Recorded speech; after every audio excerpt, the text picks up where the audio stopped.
What do you like? Tell me what you like. I love the idea of nourishing both our body and our soul. Welcome to the Nourishing You Podcast presented by the National Association of Nutrition Professionals, NANP.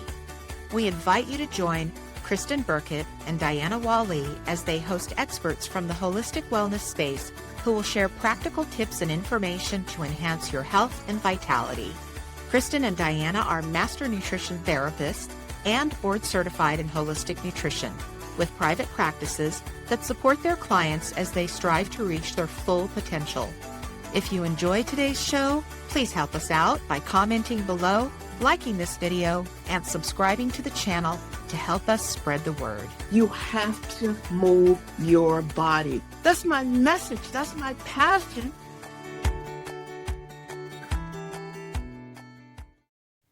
Thank you for your interest in our content.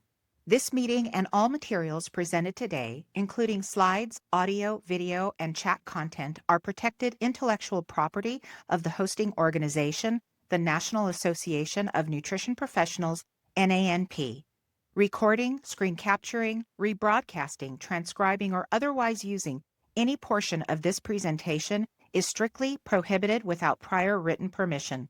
This includes the use of third-party platforms such as Webinar TV, as well as AI chatbots, AI note-taking tools, or any other artificial intelligence technologies. Unauthorized use of this content may result in immediate removal from the meeting and may subject the offending party to legal action. By remaining in this session, you acknowledge and agree to these terms. Thank you for your cooperation, and we appreciate your respect for our work. This episode of the Nourishing You Podcast is brought to you by the International Academy of Classical Homeopathy, IACH. Hi, everyone. Welcome to this episode of the Nourishing You Podcast. It's a pleasure to have Dr. Lauren Colenso-Semple with us today. Lauren Colenso-Semple is a science communicator with expertise in female physiology and exercise. She holds a Ph.D. in Integrative Physiology from McMaster University and a master's in exercise science from the University of South Florida. Her research explores how ovarian hormones impact the body's response to exercise, with a focus on optimizing training and performance for women. In addition to her academic work, Lauren is a seasoned fitness professional with extensive hands-on experience in strength and conditioning. Lauren is also a co-owner of the Mass Research Review, where she helps bridge the gap between cutting-edge research and practical fitness strategies. Welcome to the show, Dr. Lauren.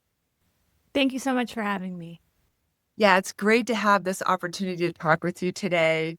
I really admire how you focus on clarifying the research and debunking myths around fitness and nutrition, especially for women. And I was thinking that although I've followed your work for years, I'm not familiar with your origin story. So I'd love for you to fill us in on your journey to becoming the prolific science communicator that you are today, and also how you are so funny, where you got your sense of humor. I worked as a fitness professional before I was ever a scientist. My undergraduate degree is in psychology, and following that degree, I was just working for a corporate business doing business development, really unrelated to my degree, because anyone who has an undergraduate degree in psychology knows that the only thing to do is get another degree or do an unrelated job. So fitness was always a big part of my life. I didn't really love that job at the time. And so I started teaching group fitness just for fun on the side, and ultimately left that job and pursued a fitness career full time. So I had my own private clients. I taught group fitness at Equinox in New York City. And I was really interested in the science at the time because I wanted to get the best results I could for me and for the clients I was working with. So I decided to volunteer in a lab and see what it was like, and if I wanted to go back to school and pursue graduate degrees and actually do the research myself. And I decided that was something that I was interested in. But from that moment, it was very important that I chose a program and a lab and a supervisor that would allow me to study women, because I recognized that kind of gender gap in the literature at the time. And I was really interested in exploring if there are sex differences and if we should be doing things differently from a practical way. And that also fueled my decision to go on and pursue a PhD, again, exploring kind of these female physiology specific questions. And it's come full circle because although I've really taken a deep dive into the molecular world, into the why behind the what, I've always tried to be able to zoom out and say, okay, but what does this mean, practically speaking, for the coach, for the fitness enthusiast? And so what I do now is really try to speak both languages so I can interpret and digest the science, but then also say, all right, what, if anything, does this mean for you? That's fantastic. We're so grateful that you came to this world with that lens, focusing on the female side of the research, because whether it's this or any other condition or research out there, it's been primarily focused on men, and women have not been studied separately. And I know there's challenges with studying women separately, just given hormone cycles and that type of thing. So it's understandable why it hasn't been just standard status quo, but we're grateful to have you in the space. So thanks. Thank you. Yeah. So maybe you can clarify the statistics, but in the research, I found more generally about 80 to 85% of people regain lost weight within 5 years. And those who do maintain it have some type of exercise in their life.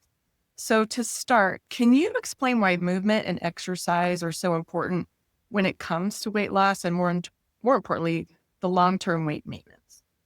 Yeah, I think it's really important that we separate the two because so often people will really prioritize exercise for weight loss and end up a little bit disappointed. And not to say that you shouldn't do it, you absolutely should, but I do think it's important to clarify our expectations around the power of the nutrition versus the power of exercise for weight loss and then subsequent weight management.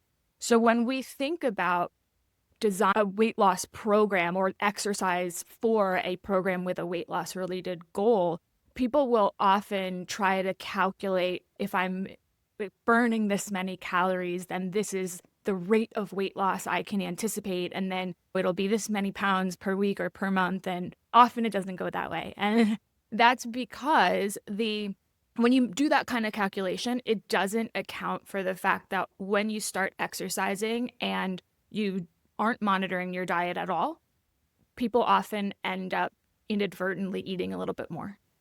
And it also end up moving a little bit less throughout the day. So the combination of those two things makes those kinds of calculations really inaccurate. And we only see people are losing about 20 to 50% of what you might expect from just this exercise intervention alone, and really focusing on how many calories am I burning. And so I think it's important for us to understand that nutrition is going to be the primary driver, and then we want to incorporate exercise for other reasons. And one of the major reasons is when we lose weight, we have muscle to lose, we have fat to lose, and we have some body water to lose. And we want to try to prioritize the fat loss and try to minimize muscle loss. And if you're losing a lot of weight, you are inevitably going to lose both. But one of the biggest things we can do to try to maintain muscle mass during weight loss is to lift weights. The other thing we can try to do is to incorporate just physical activity throughout the day that may or may not look like structured exercise. And that piece can be incredibly valuable for weight maintenance. And I don't think we fully know why, but we could speculate that it's habit building and routine building, which is important. If we do that nutritionally and we do that with physical activity, then we start to build some sustainable habits that can be important for management of weight loss. And the other piece of that is when we incorporate physical activity that we enjoy and we don't view it as structured exercise, that can be a powerful lever to pull when we think about, overall metabolism and overall energy expenditure. So you sort of alluded to the fact that when people start an exercise program that for weight loss, they may not be losing as much weight as they anticipate. What about fitness trackers? I hear that a lot from my clients. My watch says I burned 500 calories, so I got on the elliptical and it said 700 calories. What do we know about fitness trackers, whether it's a personal device or something at the gym, their accuracy in predicting how many calories we've burned? They are extremely inaccurate. They're so inaccurate that I think they are useless, frankly, because they often completely overestimate the actual energy expenditure in the given activity session. But perhaps more importantly, what people are doing is then extrapolating that to the rest of their day and saying, I just burned 500 calories and therefore I can adjust my diet in this way, or I should base how many calories I'm eating on that information. And that's a big mistake because it's inaccurate in measuring the calories expended in the exercise session. It doesn't take into account the overall energy expenditure for the day or for the week. And so we really need to be mindful not to use that as a metric by which we adjust our nutrition. So maybe using features such as steps and getting up every hour, those types of things might be helpful from trackers versus, or for reminders, that kind of thing, versus looking at it from an energy expenditure standpoint. Yeah, so the step counters are quite good. And there are some heart rate monitors that are quite good if you care about training in a specific heart rate zone. But typically, I would only recommend you do that for performance-related goals. For example, you're training for a marathon and we want to do a lot of the long distance, moderate intensity, but we also want to throw in some of the higher intensity, and that will improve performance. If the goal is weight loss, I wouldn't worry about any of that. And we might see often on the machines in the gym, you'll see like fat burning zone or people associate zone 2 or that moderate intensity with quote unquote fat burning. And that's true. What it means is we are utilizing more fat as fuel during that lower or moderate intensity exercise. What that does not mean is, and therefore you will lose more fat.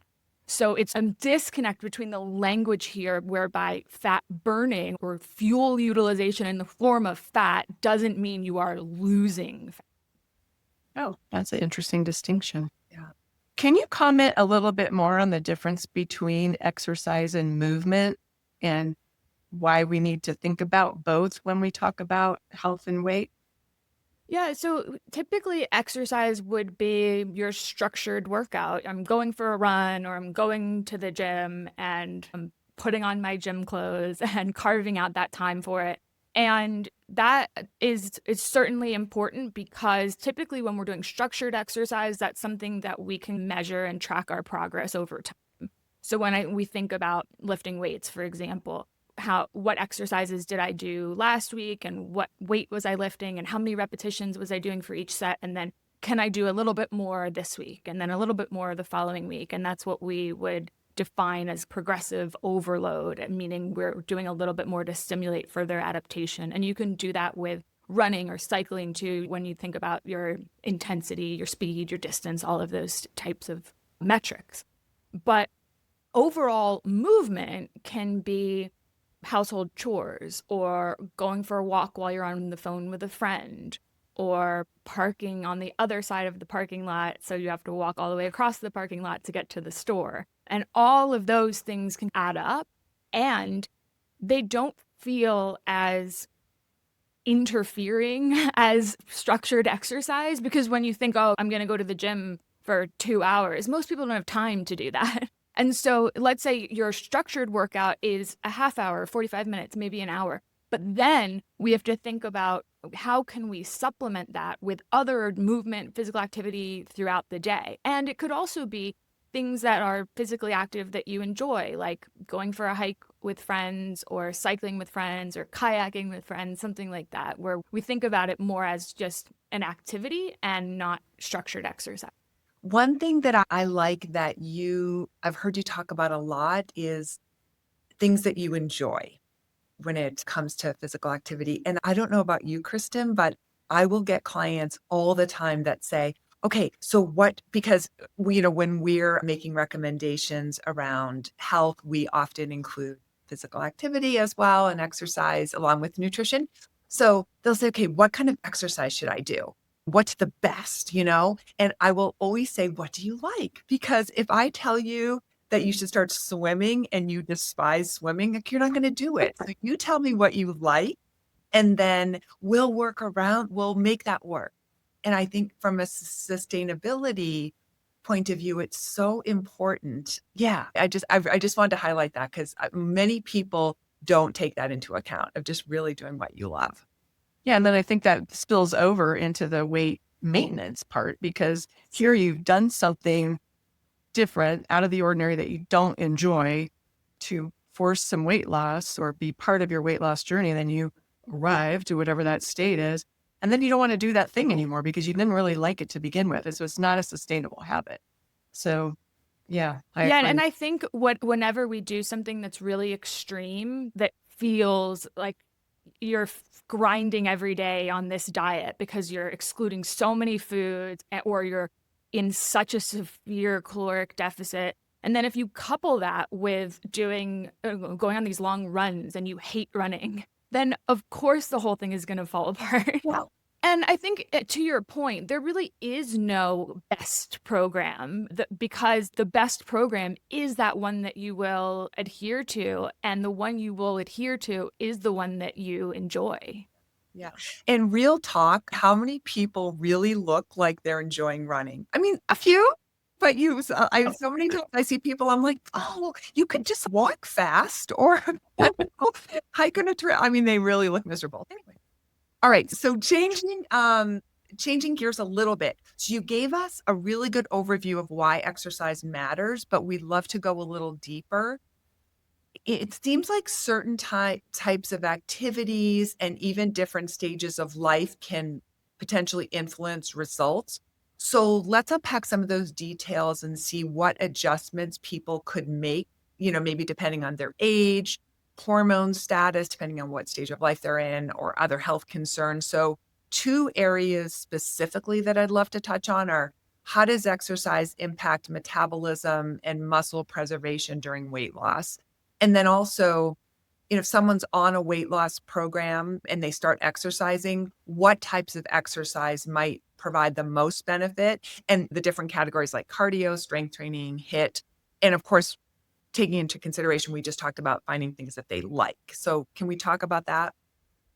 Yeah, the major thing, again, especially if we're losing a large amount of weight, is to try to maintain muscle. And that becomes increasingly important as we get older, because if you don't use it, you lose it. And so we will start to lose muscle with age. And as a result, you can end up in a place where you're in your 80s and you're in your 90s and you're significantly losing overall physical function and mobility and your ability to be independent. And so when we think about it from that kind of longevity perspective, trying to do something that will maintain your muscle mass, whether you're losing weight or not, frankly, is very important as we continue to age. And that also ties into metabolic rate, because as we start to lose muscle with aging, we also start to see that metabolic rate will go down. So if you can do some sort of resistance training, even if it's just twice a week for 30 minutes, that can be incredibly valuable in helping maintain muscle mass. So are there different considerations for age groups relative to that? Would you recommend a different kind of strength approach for somebody in their 20s versus 50s or mid to upper 60s, 70s? So I think when we think about structuring an exercise goal, or an exercise program rather, it should always be goal oriented. And so when people ask questions like, I'm perimenopausal, what should I be doing? And so the question is, are you just saying for overall health, or are we trying to change our body composition because we're currently unhappy with the way we look?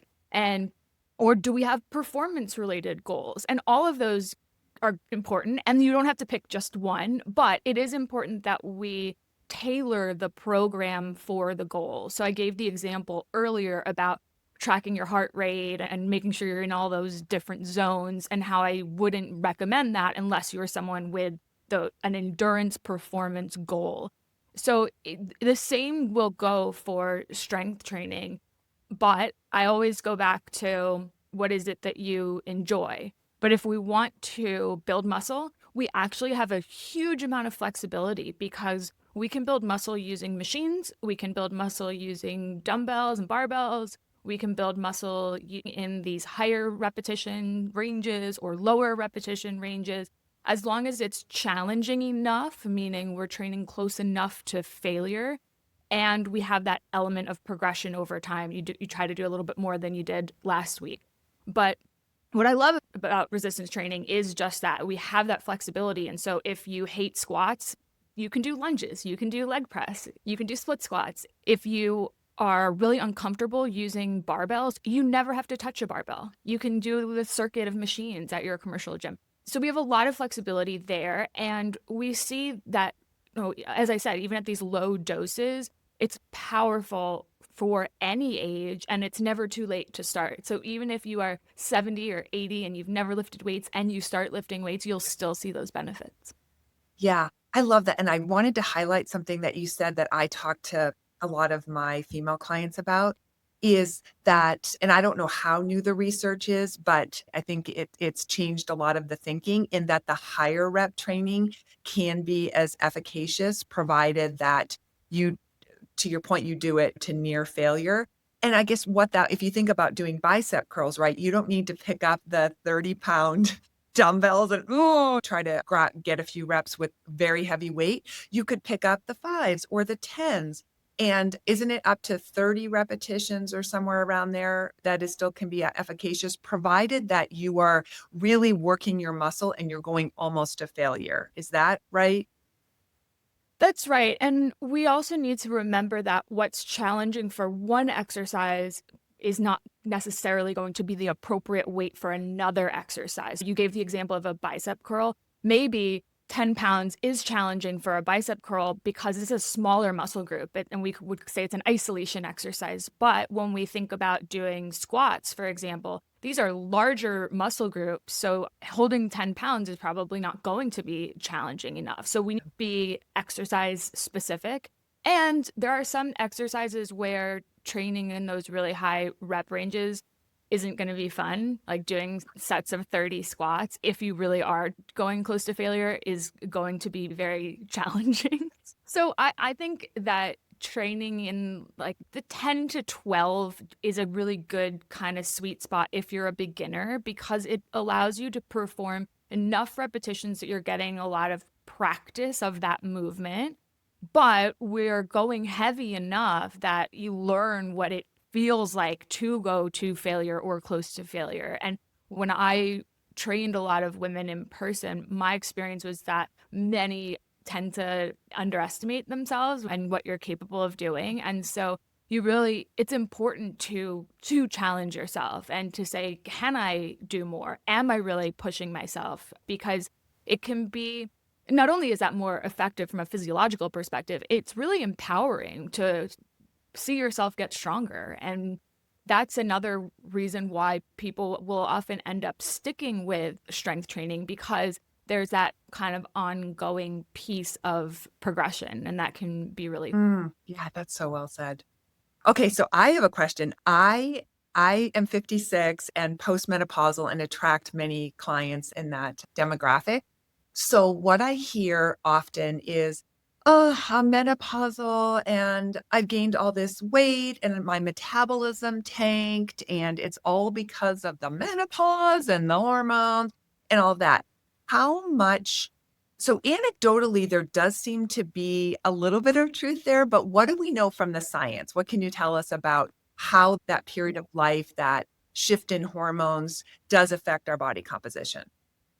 So when we look at actual metabolic rate or energy expenditure, how many calories you are burning throughout all stages of life, there isn't really a change in menopause per se. There is a change with aging in both men and women, but we don't really start to see that shift until you're in your 60s.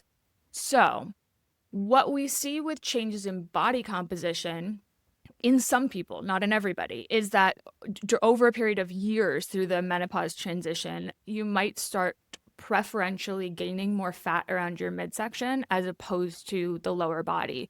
So it's not that you're necessarily gaining more fat than you did before, but you're gaining it in a different way. And so visually, it feels like, that everything is wrong, everything is awry. But this weight gain happens slowly. People aren't gaining 20, 30, 40 pounds overnight. This is happening gradually. And I think in a lot of cases, there's a perfect storm of inadvertent changes in diet and physical activity, meaning you are eating a little bit differently than you did before. And maybe that's because you used to be cooking for a family and now your kids have gone to college. And so your nutrition has slightly changed. Maybe that's because you are experiencing poor sleep and other menopause-related symptoms, and the trickle-down effect means your motivation to train like you did before, or your adherence to your diet and exercise program is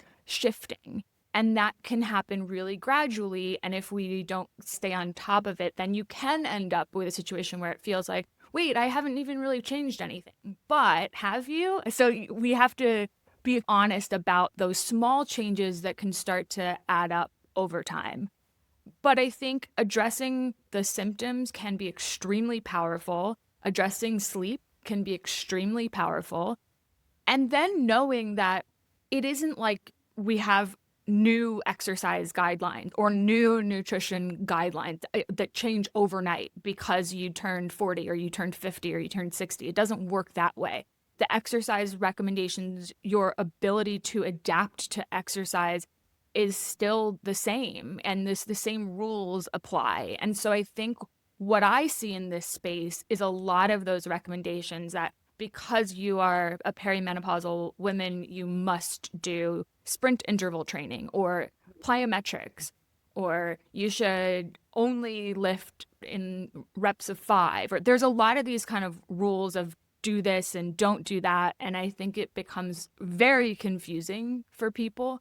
And then for people who haven't really exercised much before, it's harder to get into the space and enter the fitness world because you hear all of these kind of scary sounding rules of what you must and must not do.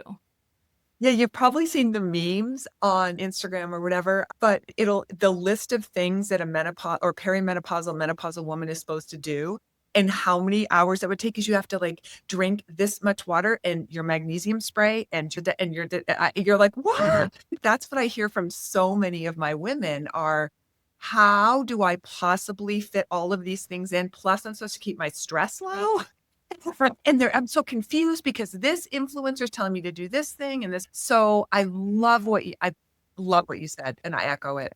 Yeah, just stripping it back to basics. And like you said, the recommendations don't seem to be changing over time for different age groups or different stages, but maybe it feels like it because when we were younger, we could get away with not doing a lot of those basics and it didn't backfire on us. And so now there's a lot of those basics that are not habitual for us. And so we're having to build those in as well as maybe some of these other pieces that have been missing in our life. So I think sometimes things catch up with us, but it's not that the rules have changed. And so sometimes it's reconciling that, oh yeah, I got away with a lot up until this point, and maybe I can't do that forever. And I've got to actually take responsibility here. I think it's also about understanding what's the goal, as I said, because I think that there are a lot of women in this category who say, I want to build muscle, I want to preserve my bone, I want to set myself up for a good longevity and aging, but really they want to lose weight. Goals are often divergent in that if you are constantly trying to lose weight, then you're probably not putting on muscle. Maybe you're not prioritizing your bone health. Maybe you're not getting stronger. And so not to say that you shouldn't lose weight, but if you are somebody who really wants to shift your body composition, either for health or because you want to change how you look in the mirror and how your clothes fit, then trying to maintain your weight and really focus on progress in the gym can be really powerful. And do it for long enough. Do it for at least 6 months, a year. And then let's do a shorter term fat loss phase. And that way, when you look at it, instead of what can I accomplish in 6 weeks, you'll really see some of those changes. And I think it can make the shift, not only in that you're going to get more benefits physiologically, but also psychologically. You're not just chronically focused on scale weight. I got to tell you, I love what you're saying, but that is a very hard sell. I know. The International Academy of Classical Homeopathy, IACH, was founded by and is currently directed by world-renowned homeopath Professor George Vilthoukas. IACH's 3-year North American program provides students with all the knowledge and skills to confidently practice classical homeopathy. After 30 years of operation, over 20,000 doctors and other health professionals from 97 countries, including the USA, have trained with the Academy. Graduates of IACH's 3-year program are eligible to sit the CHC exam for board certification as a classical homeopath in North America. Their diploma also qualifies graduates to apply for licensure in the state of Arizona. I think when we finally have people that come to us for support with weight loss, they've tried all the things and they've already been on this diet roller coaster for however long.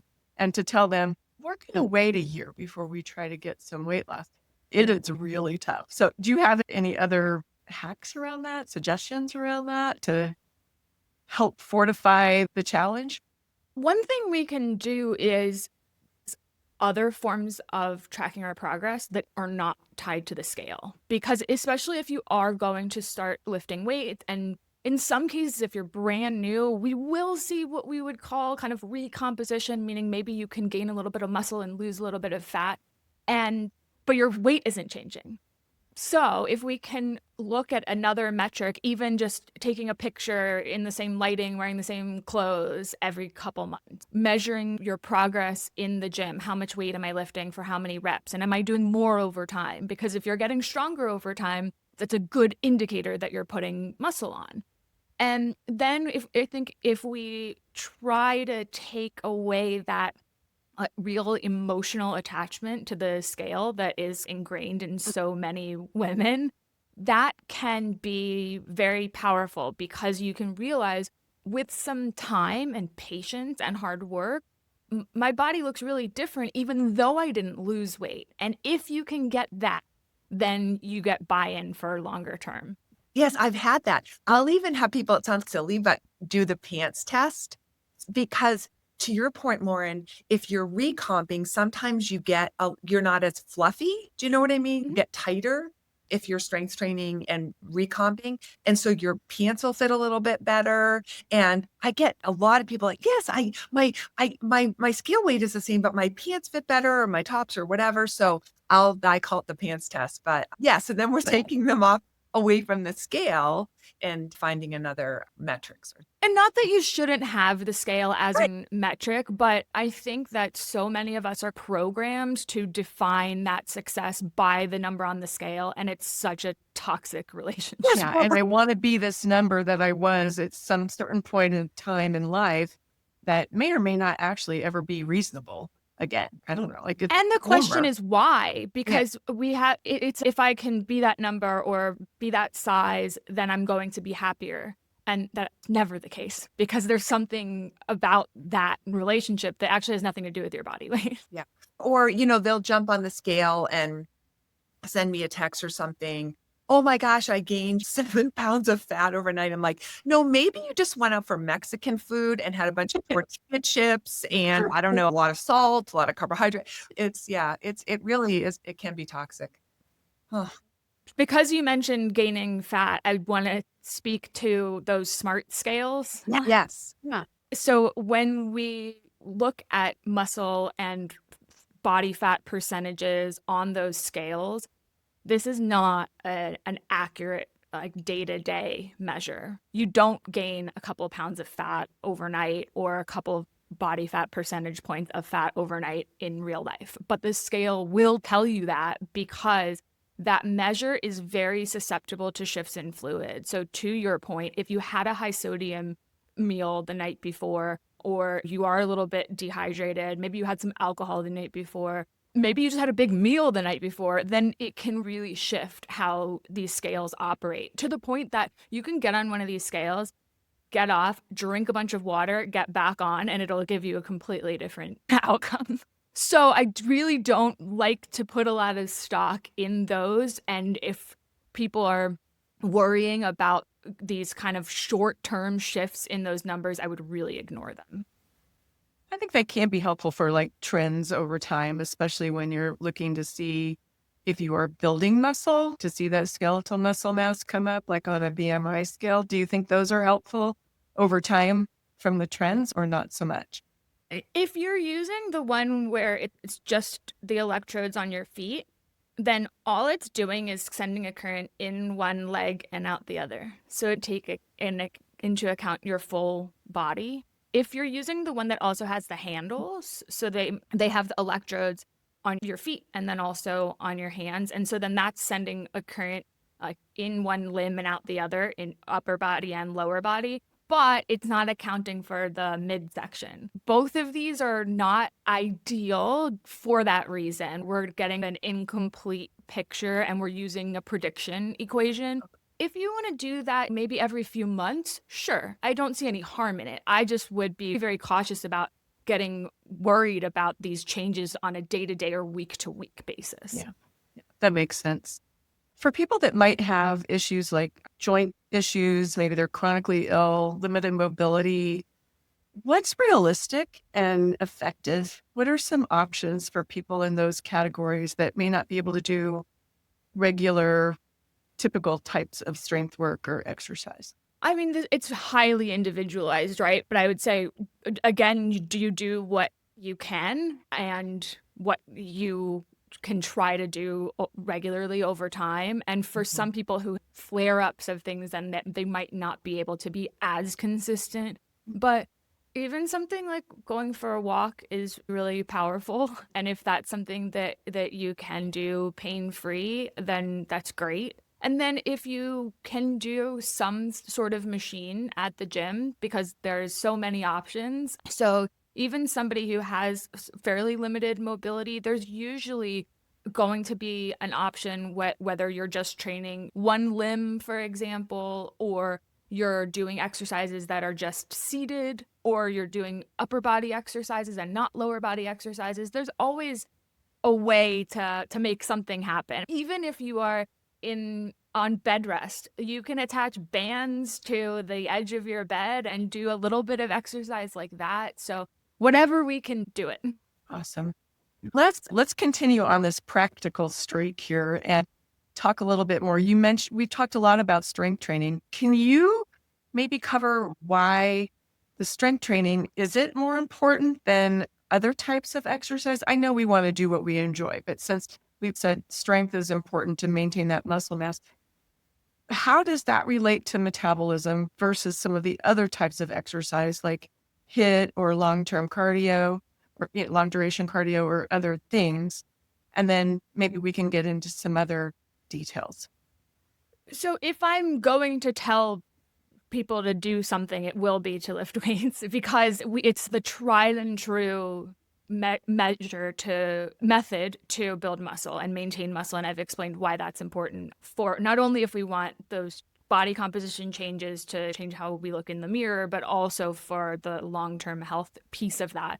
It's also beneficial for bone, which is something that we need to be paying attention to as we're aging. And it can also help with kind of balance, especially if you're doing some exercises that require some stability. So like a walking lunge would be an example of that.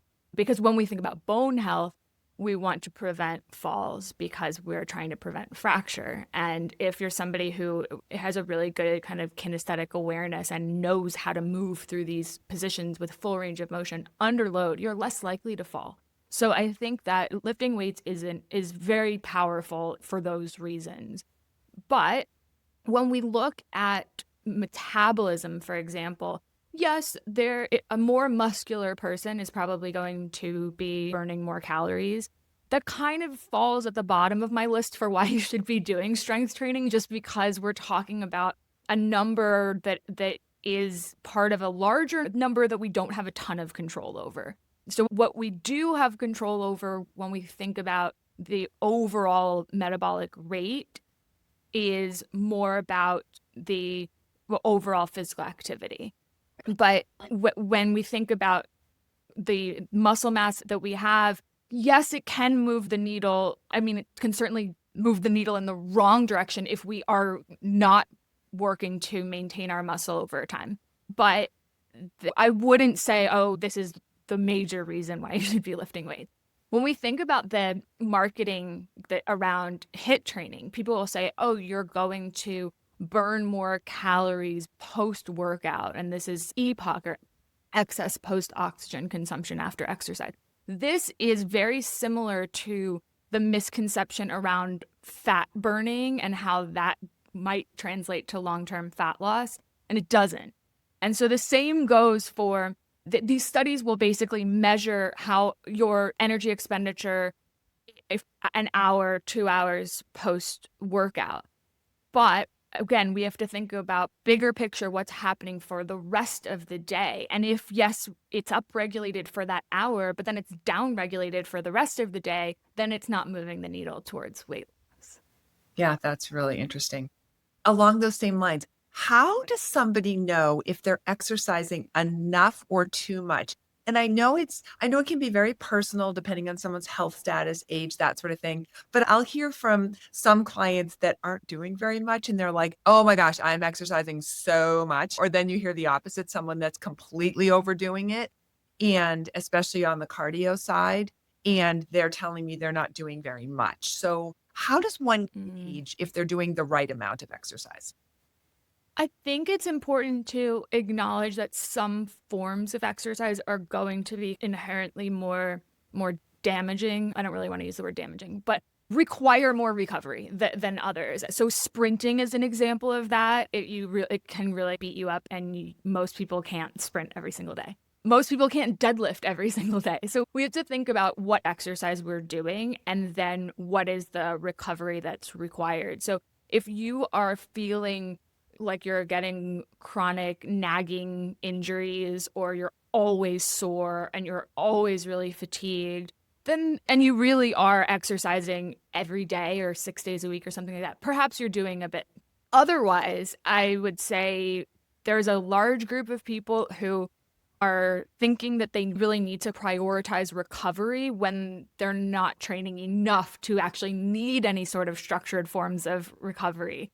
When we think about things like ice baths or saunas or foam rolling or things that maybe they have their place. If it feels good, then do it. But most of us are not training like elite athletes. And so we probably don't need to be hyper focused on these recovery modalities. That's well said. I think I heard, it might have been even when you were on Dr. Gabrielle Lyon's show, but talking about the statistics of how much Americans exercise. And I think it's safe to say most people are not exercising enough.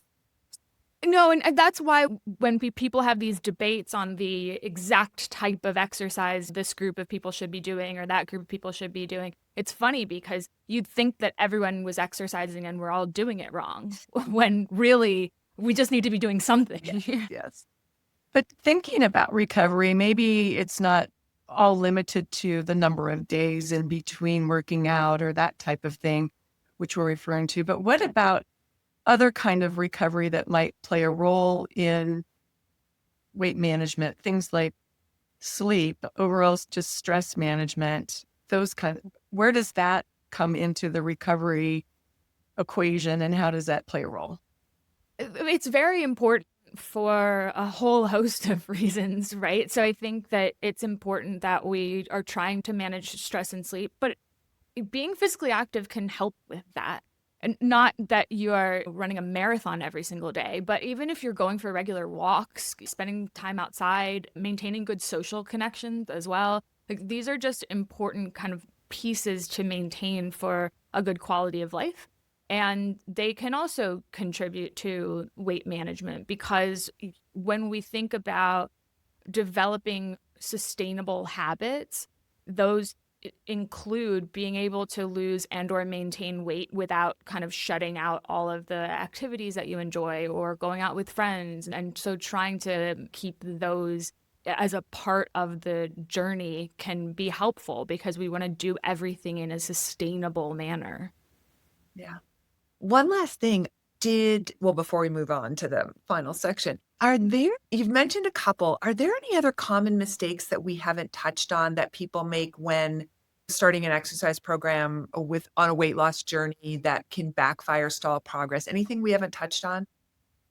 I think if you're going to do anything that requires a lot of skill, then we need to move into it slowly and hopefully hire somebody who can help you. So if you're somebody who's never gone for a run before, starting a running program just from day one with no experience, you could end up getting injured. And the same thing goes for going in and doing some complex exercises like barbell squats or barbell deadlifts. Or we need to think about the skill set that's required or the technique that's required for the particular form of exercise, and then say, okay, what's my background? What's my experience? And for some people, again, it depends on the activity. You can do other things that require no kind of background or training at all. But if you are going to do something like sprinting or jumping or complex barbell lifting, I would try to schedule a couple of sessions with a trainer or a coach if that's something that's available to you. That's great advice. Yeah. Or my favorite is the person that will pick up running barefoot because they saw that on Instagram. Okay. Maybe start with shoes, but The other thing that I will say I see a lot is just a lack of consistency and patience. Like, stick to something and do it for long enough. And that goes for diet, and it certainly goes for a training program. Often I think people will go on to the next new fad, or whether it's a group fitness program or something you can buy and do at home. And if you're every month saying, this isn't working, so I'm going to switch to the next thing and then the next thing, and you're bouncing around, then you're really missing that piece of consistency and progression that's actually going to help you improve at whatever that method is that's working towards your goals. So be patient, because all of these adaptations take time, and constantly switching things up can really backfire. I think that's a really good point. And I think there's this, and I don't know, maybe this works for some people, but a lot of that 80-20 rule. So a lot of people interpret that as, well, during the week I'm good, and then I have some fun on the weekend, because then I can be more consistent during the week if I have that much flexibility. But I think a lot of times people go probably too far off the rails on those 20% days and really derail all the work that they did over the course of the week. I don't know. I think we need to rethink how much flexibility is in a plan. A little bit, absolutely. We've got to live while we're trying to achieve our goals, but I think we might need to stay a little truer to the plan that we're on consistently long enough to actually see the results of it. Yeah, I've seen this work differently for different people, because I think there are people who can have more those flexible days and then come, so let's say it's Friday and Saturday, and then they go out to dinner and they have a couple drinks, and then come Monday, they're right back on the original, no calories or protein, macros, whatever you're following. But for other people, by having those two flexible days, it makes it really hard to go back on and go back to the other program during the week. So I think it just depends on that individual and what's going to be beneficial for them. But long term, we should be able to be in a space where we're not even thinking, oh, like this is a flexible day and that inflexible day, and instead trying to incorporate lifestyle that allows for that flexibility without this sort of black and white, like either I'm quote unquote good or I'm bad or I'm on the diet or I'm off the diet. I think those are mindsets that never pan out well long term. No, because there are birthday parties and anniversaries and date nights and vacations, and I like those things. And you can enjoy all of those things without it being this like free for all, I'm going to overeat. Yes. Yeah, I think that's the real key. It's learning how to manage what your choices are, still having fun within a boundary, but not having to go absolutely crazy, every time you participate. Yeah. Yeah. So as we wrap up, Lauren, we'd love to know, like, a day in the life of Lauren. How do you maintain your health? You're so smart and you're everywhere, teaching everybody all of these things. You're busy. Like, how do you do it? What's your secret? I like to go to the gym and lift weights pretty frequently, but for short workouts. So I'll go for maybe 30 minutes, sometimes even 25 minutes. Okay. And just the habit allows me to do that more frequently. And then it feels less daunting because, oh yeah, I'm just going to go a quick 20 minutes. And it doesn't feel like, oh, you have this huge workout hanging over your head. And I also acknowledge that not every workout is going to be amazing. We have good days and bad days in the gym, and that's fine. It's just the consistency, and we just keep showing up and try to develop as a long-term lifestyle habit. But certainly I've had times in my life where I couldn't prioritize that. And I think we will all have those seasons of life where we try to be as consistent with our fitness or our physical activity, but we give ourselves some grace because maybe you're a new mom, or maybe you're in medical school, or maybe you're in the lab 15 hours a day getting your Ph.D. And sometimes we have to give ourselves a little bit of grace there and just know that we'll always be able to try to include physical activity and fitness in our lives in some way. And so for the other thing that I like to do is go for walks, and I'll phone a friend or I'll listen to a podcast, and it can just be a great way to do something you were going to do anyway, but move while you're doing it. Oh, I love Absolutely. that. And I love that philosophy of going to the gym frequently for short workouts. And so I'm also a personal trainer. I'm not doing that now, but I have in the past, and I love it. And I work mostly with older people, but I had a mentor of mine ask me, do you know what the heaviest weight in the gym is? And I said, no. And he said, it's the front door. I was, oh, that's so good. So he's just come. And then what happens? And to your point, not every day is going to be a great day, but you're there. And typically you get in the door and then you'll do something, things will happen. So anyway, just wanted to share that. That's great. Just showing up is sometimes the hardest thing to do because you can come up with so many excuses not to go. Exactly. Yep. It needs to be part of the schedule, just like your most important meeting of the day or whatever you're responsible for. We got to be responsible for our health. So I think scheduling it, making it that priority is really important. Otherwise, it is just an extra thing to do, and that doesn't create the habit. So I think you're right on track with that. So you probably just mentioned the things you would say here, but if there's anything different, if our listeners could take away just one or two simple actions to support healthy long-term weight maintenance through movement, what would you want them to remember the most? Definitely stick with the activities you enjoy. All physical activity is good. There's no good or there's no bad exercise. All exercise is good. And so we should cheerlead all of it. But make sure that you're picking something that you will do consistently in the long term. And if you're going to do some structured exercise, I highly encourage you to lift weights.